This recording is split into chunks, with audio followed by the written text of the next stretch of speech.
નમસ્તે દર્શક મિત્રો, હું છું અરવિંદ સ્વામી અને આપ જોઈ રહ્યા છો કાન ખોલ કે સ્વામી ન્યૂઝ ચેનલ. આ એપિસોડમાં આપણે વાત કરીશું ચારધામની યાત્રા વિશે. ગત મે માસથી ચારધામની યાત્રાનો પ્રારંભ થયો છે. એ પછી આજ સુધી લગાતાર શ્રદ્ધાળુઓની ભીડ રોજને રોજ વધતી જાય છે.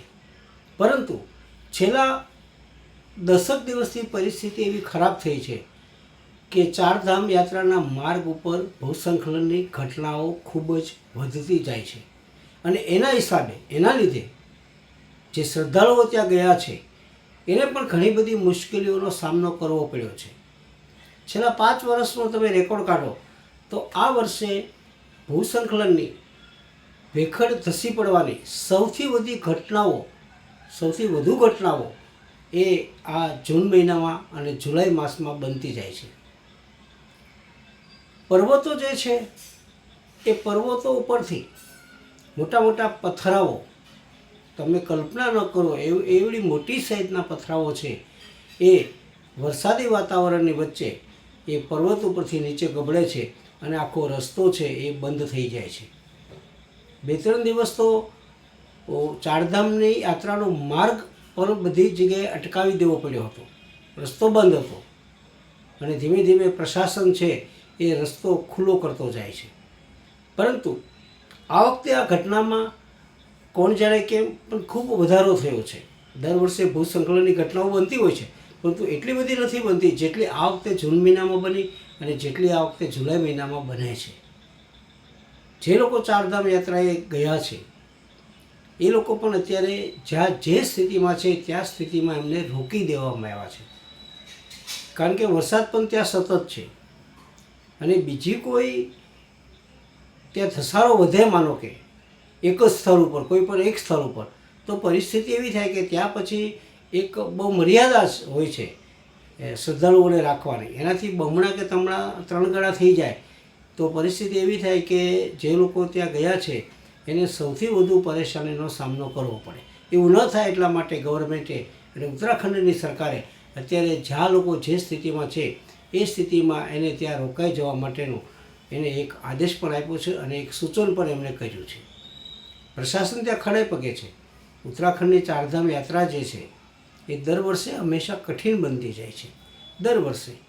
અને ભૂસ્ખલનની ઘટનાઓ છે એ ગમે ત્યારે ગમે તે જગ્યાએ પડે ભેખડો તો નીચેથી પસાર થતા વાહનો છે અથવા તો પગપાળા જતા શ્રદ્ધાળુઓ છે એને ત્યાં ખૂબ મુશ્કેલી પડે.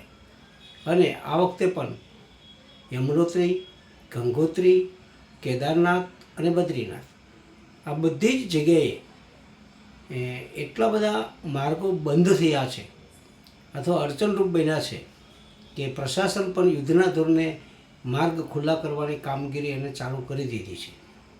હા, એક સારું છે કે કોઈ એવી જાનહાનિના એવા કોઈ મોટા સમાચાર નથી, પરંતુ ત્યાં જે ગયા છે એને થોડી ઘણી તકલીફોનો તો સામનો કરવો પડે એવી તે એક પરિસ્થિતિ છે.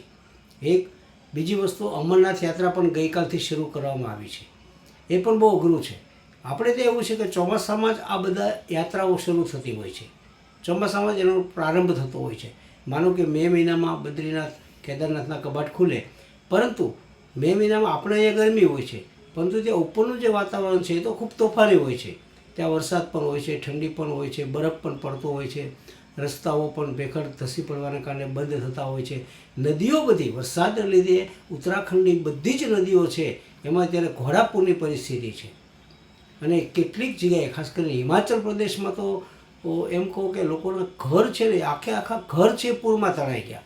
એટલું બધું ત્યાં નદીઓમાં પૂર આવે છે. અમરનાથ યાત્રા પણ શરૂ થઈ ગઈ છે. આતંકવાદના ભય વગર, કોઈપણ જાતના ભય વગર હજારો શ્રદ્ધાળુઓ છે એ પહેલગામ પહોંચી ગયા છે અને ત્યાંથી બાલતાલના રસ્તેથી પણ અમરનાથ જઈ શકાય છે. એટલે ત્યાં પણ લોકોની ખૂબ જ શ્રદ્ધા અને ઉત્સાહ છે. બધી જ જગ્યાએ આટલી વિપત્તિ હોવા છતાં, કુદરતી આફત હોવા છતાં, વાતાવરણ પ્રતિકૂળ હોવા છતાં સાહેબ, શ્રદ્ધા એક બહુ મોટી વસ્તુ છે. લોકો શ્રદ્ધાના જોરે એ જ્યાં નિશ્ચિત કરે છે ત્યાં કેદાર પણ પહોંચે છે અને લોકો શ્રદ્ધાના જોરે અમરનાથના પણ દર્શન કરે છે. મારો એપિસોડ આપણે ગમ્યો હોય તો લાઈક કરજો, શેર કરજો, સબસ્ક્રાઈબ કરજો અને બેલ આઇકોનનું બટન દબાવજો. અસ્તુ.